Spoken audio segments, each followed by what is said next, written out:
नमस्कार दोस्तों, अभिषेक के एजुकेशन चैनल में आपका स्वागत है। आज इस टॉपिक में बात करने वाले हम झारखंड के भूगोल के बारे में। और ये टॉपिक काफ़ी इम्पोर्टेंट है हमारे एग्जामिनेशन पॉइंट ऑफ व्यू से, जैसे कि जीपीएससी, जेएसएससी, एक्साइज कांस्टेबल और भी अदर एग्जाम्स जो झारखंड के अंदर होने वाले हैं।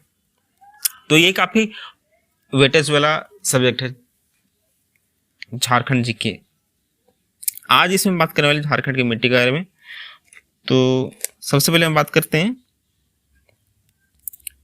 रेसिडुअल सोइल मीन्स अवशिष्ट मिट्टी के बारे में। निर्माण प्रक्रिया की दृष्टि से अगर देखें तो झारखंड में अवशिष्ट मिट्टी पाई जाती है। देखिए, अवशिष्ट मिट्टी मीन्स होता है, मान लीजिए जो रॉक्स जो होते हैं, जो चट्टाने होते हैं, उसको वेदरिंग का जो प्रक्रिया होता है,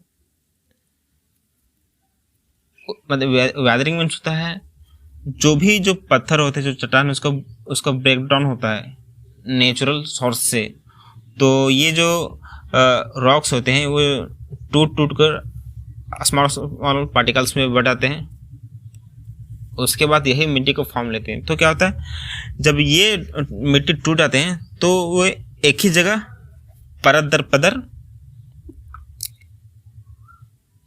बैठ जाते हैं। तो इससे क्या होता है, परत दर परत बैठने से वो एक ही जगह जमा होते हैं और मिट्टी बनाते हैं। और दूसरा प्रक्रिया आपका मिट्टी बनने का, वो एक है आपका इरोजन, या जिसे हम कहते हैं ट्रांसफॉर्मेशन।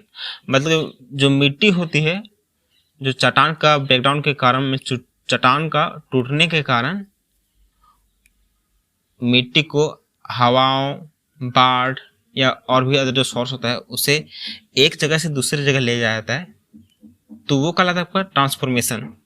तो दो प्रकार का होता है, एक होता है रेसिडुअल सोइल और एक होता है ट्रांसफॉर्म्ड सोइल। तो आज हम जानें इसके बारे में, रेसिडुअल और ट्रांसफॉर्म सोइल के बारे में।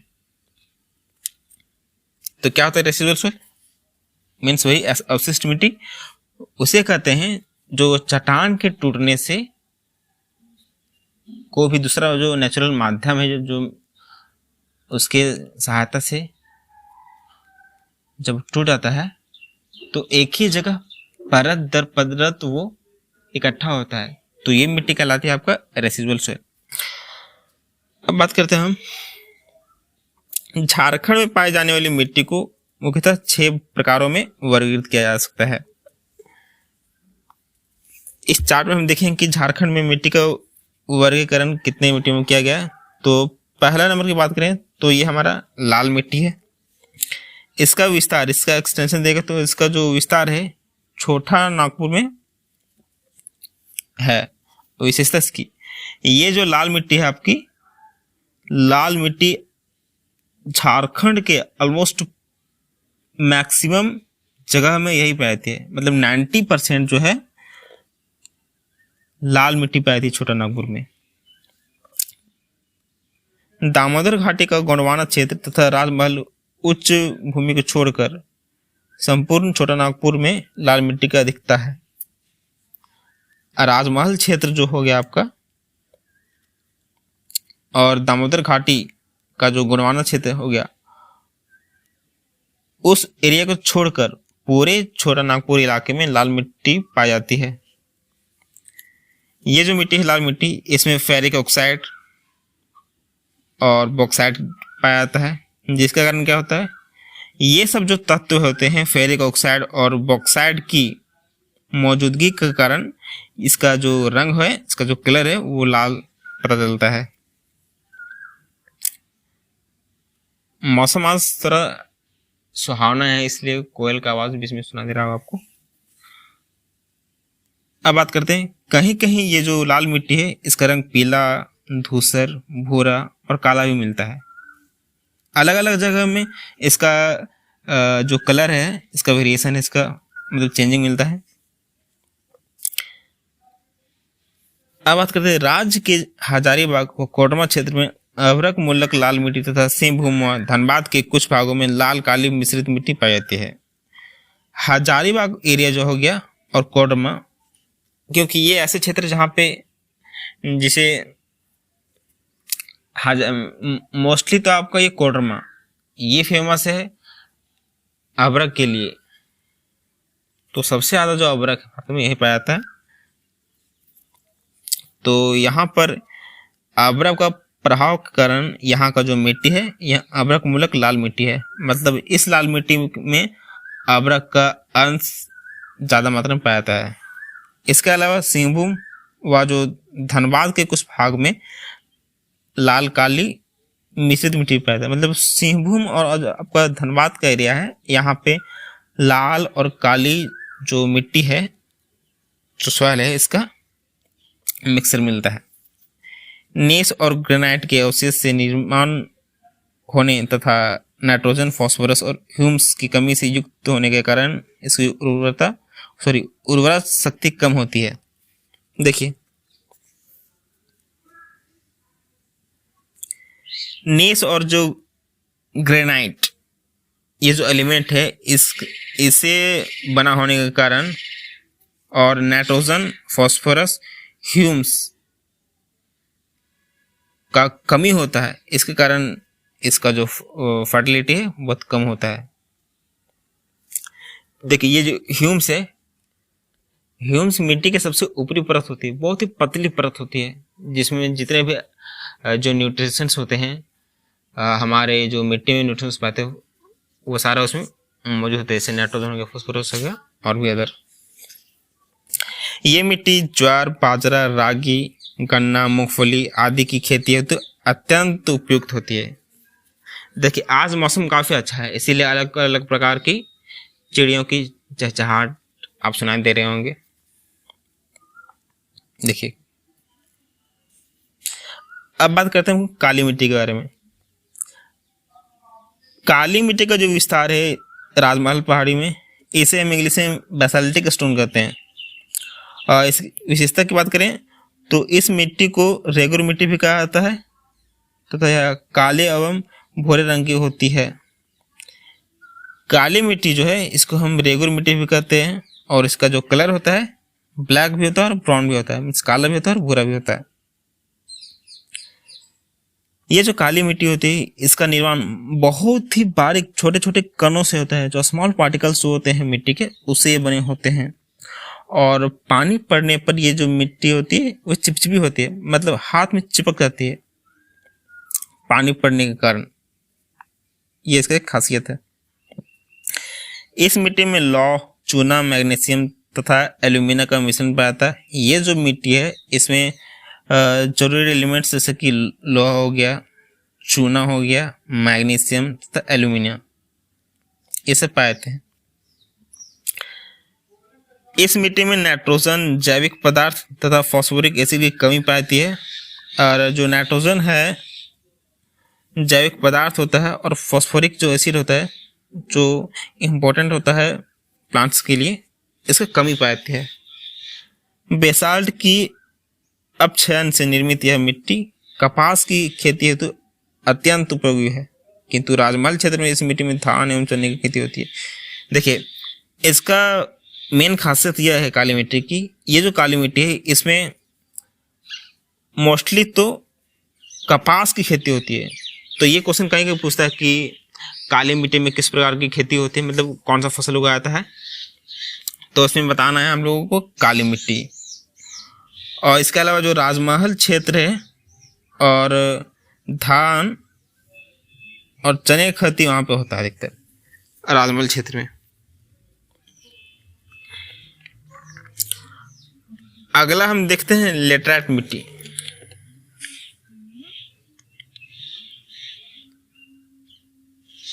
देखिए, लेटराइट मिट्टी ये जो है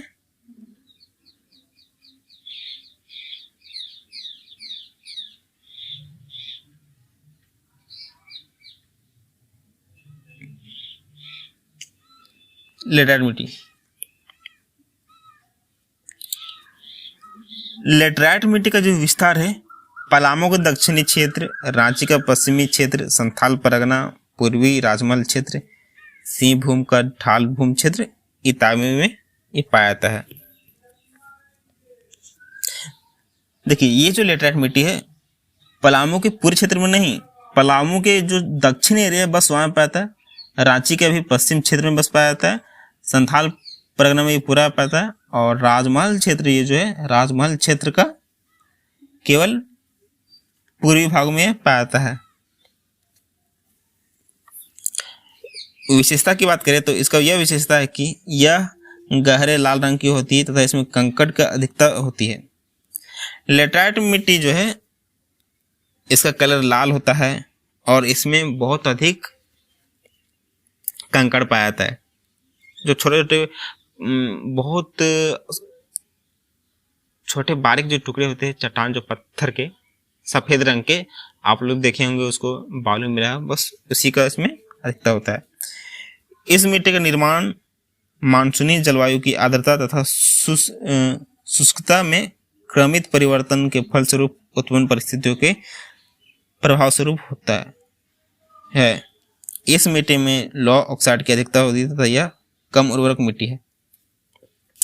अगर आपको ये वीडियो अच्छा लग रहा है तो वीडियो में एक लाइक कर दिएगा, चैनल पे नए हैं तो एक सब्सक्राइब कर दिएगा और वीडियो को ज़्यादा से ज़्यादा शेयर कर दीजिएगा प्लीज़, हमें सपोर्ट करने के लिए। कहाँ थे? हाँ, इस मिट्टी का निर्माण जो है मानसूनी जलवायु की आर्द्रता तथा शुष्कता में क्रमित परिवर्तन के फलस्वरूप परिस्थिति से प्राप्त स्वरूप हुआ है। ये जो मिट्टी है लेटराइट मिट्टी, ऐसे मानसूनी क्लाइमेट जो होता है उसका देखिए मानसूनी जलवायु की आर्द्रता, जो मानसून क्लाइमेट जो होता है उसमें जो मॉइस्चर पाया जाता है बहुत अधिक मात्रा में उससे होता है। और कभी कभी जो क्या होता है कि बहुत गर्म प्रकार का जो जलवायु होता है उसके प्रकार उससे भी ये निर्मित होता है। अब क्या है इसका एक और खासियत, ये जो लेटराइट मिट्टी है इसमें लौह ऑक्साइड की अधिकता होती है तथा यह कम उर्वरक मिट्टी है। इसमें आयरन ऑक्साइड बहुत अधिक मात्रा में पाया जाता है, जिससे क्या है इसमें जो है फर्टिलिटी बहुत कम होती है। इससे सिंचाई साधनों की सहायता से इसमें मुख्यतः चावल तथा मोटे अनाज की कृषि की जाती है। अगर ये जो लेटराइट मिट्टी है, अगर इसमें हम अच्छे से इस मिट्टी में हमें सिंचाई की व्यवस्था मिले तो इसमें मुख्यतः चावल और जो मोटे अनाज जो होते हैं उसकी कृषि की जाती है। मोटे अनाज जैसे हो गया मक्का हो गया, चौं हो गया, इस प्रकार से। अगला है रेतीली मिट्टी, या जिसे हम बलुआई मिट्टी भी कहते हैं। इसका विस्तार पूर्वी हजारीबाग व धनबाद में है। इसका विशेषता की बात करें रेतीली मिट्टी का, तो ये जो मिट्टी है रेतीली मिट्टी, इसमें लाल और पीले रंग का मिश्रण पाया जाता है। मतलब रेतीली मिट्टी में लाल मिट्टी भी पाई जाती है और पीली भी जो मिट्टी होती है वो दोनों मिलाकर इसका एक मिक्सचर होता है। इस मिट्टी में मोटे अनाजों की कृषि की जाती है। जिस प्रकार से लेटराइट मिट्टी में मोटे अनाज की कृषि होती है उसी प्रकार से रेतीली मिट्टी में मोटे अनाज की कृषि होती है। दामोदर घाटी क्षेत्र में मूलतः फुसफुस बलुई मिट्टी पाई जाती है। अब ये फुसफुस बलुई मिट्टी क्या होती है? जो मिट्टी बहुत भुरभुरी होती है ना उसे हम कहते हैं फुसफुस बलुई मिट्टी। अब बात करते हैं हम मिट्टी का नाम, जलोढ़ मिट्टी। इस जलोढ़ मिट्टी है ये काफी उपजाऊ मिट्टी माना जाता है और इसका जो निर्माण होता है गंगेटिक प्लेन, गंगा के मैदान में होता है। ये मिट्टी जो है झारखंड में पाए जाने वाली नवीनतम मिट्टी है जिसमें मृदा परिच्छेदिका का विकास नहीं हुआ। झारखंड में सबसे नई मिट्टी जलोढ़ मिट्टी को कहा जाता है और झारखंड राज्य में भांगर, जलोढ़ मिट्टी का जो पुरानी मिट्टी होता है जिसे हम भांगर कहते हैं, और जलोढ़ मिट्टी का नया वाला जो पोर्शन होता है, जो नई जलोढ़ मिट्टी होती है उसे हम खादर कहते हैं। पुरानी मिट्टी को भांगर और नई मिट्टी को हम खादर कहते हैं। दोनों प्रकार की जलोढ़ मृदा पाई जाती है हमारे झारखंड में। और एक खासियत यह है कि ये जो खादर मिट्टी है ये ज़्यादा उपजाऊ है क्योंकि ये नई होती है, और ये भांगर मिट्टी है ये कम उपजाऊ है क्योंकि ये पुरानी हो गई होती है और इसका जो उर्वरक क्षमता है ये खत्म हो गया रहता है। राज्य में साहिबगंज के उत्तरी एवं उत्तर पश्चिमी भाग में भांगर तथा पूर्वी भाग एवं पाकुड़ जिले के क्षेत्र में खादर मिट्टी पाई जाती है। देखिए झारखंड के साहेबगंज का जो नॉर्थ जो उत्तर वाला पार्ट है, उत्तर और उत्तर पश्चिम वाला जो एरिया है वहाँ पर भांगर जो जिसे हम पुरानी मिट्टी भी कहते हैं, जलोढ़ मिट्टी, वो पाए थे। और जो पूरब पार्ट है, इसका पूर्वी भाग है साहेबगंज का, वहाँ पाया जाता है ये खादर मिट्टी। इस मिट्टी में चूना एवं पोटास की अधिकता होती है, जबकि नाइट्रोजन एवं ह्यूमस की कमी पाई जाती है। धान एवं गेहूं के लिए अत्यंत उपयुक्त मिट्टी है। देखिए ये जो जलोढ़ मिट्टी है इसमें चूना और पोटास होता है बहुत ज़्यादा मात्रा में, जबकि जो नाइट्रोजन होता है और ह्यूमस काफ़ी इंपॉर्टेंट एलिमेंट्स हमारे प्लांट का ग्रोथ के लिए, ये इसमें कमी हो पाई जाती है इसमें। और इस जलोढ़ मिट्टी में खासियत यह है कि सबसे ज़्यादा इसमें धान और गेहूं का फसल होता है। अगला है हमारे अभ्रक मूलक मिट्टी। विस्तार की बात करें तो ये मुख्यतः कोडरमा, मांडू, झुमरी तलैया एवं बड़का गांव में पाया जाता है। अभ्रक मूलक मिट्टी मोस्टली ये आपका कोडरमा में पाया जाता है, क्योंकि कोडरमा में बहुत अधिक मात्रा में अभ्रक पाया जाता है, बहुत बड़े भंडार हैं इसके यहाँ पे। विशेषता इसका यह है कि अभ्रक के खानों के समय यह मिट्टी पाई जाती है। जहाँ जहाँ इसके खान, जहाँ से अभ्रक निकाला जाता है उसके नज़दीक ये मिट्टी पाई जाती है। देखिए जो ये अभ्रक मूलक मिट्टी होती है काफ़ी चमकीली होती है, क्योंकि इसमें अभ्रक अंश मिला होता है काफ़ी मात्रा में। अब कोडरमा, झुमरी तलैया, मांडू और बड़का गांव के क्षेत्रों में मिट्टी के पाए जाने के कारण इस मिट्टी को अभ्रक पट्टी के नाम से आते हैं। देखिए कोडरमा, झुमरी तलैया, मांडू और बड़का गांव, ये जो इलाका है यही सब इलाका में अभ्रक मूलक मिट्टी पाए थे, और ये सब मिट्टी इस इलाकों में पाए जाने के कारण इसे हम अभ्रक पट्टी के नाम से जानते हैं। और ये मिट्टी जो है ग्रेड में भी पाई जाती है। इस मिट्टी का रंग हल्का गुलाबी होता है तथा कुछ स्थानों पर नमी की कमी के कारण इसका रंग पीला होता है। ये जो अभ्रक मूलक मिट्टी होती है इसका रंग हल्का गुलाबी होता है। हल्का गुलाबी इसका रंग होगा, देखेंगे आप लोग जहाँ जहाँ ये अभ्रक मिलता है। और कुछ स्थान पर जो है नमी, जिसे हम आर्द्रता भी कहते हैं, उसका कमी होने के कारण इसका जो कलर हो जो है पीला होता है। एक और इसका इम्पोर्टेंट पॉइंट यह है कि हल्का गुलाबी रंग होने के कारण इस अभ्रक मूलक मिट्टी को हम लोग रूबी अभ्रक भी कहते हैं।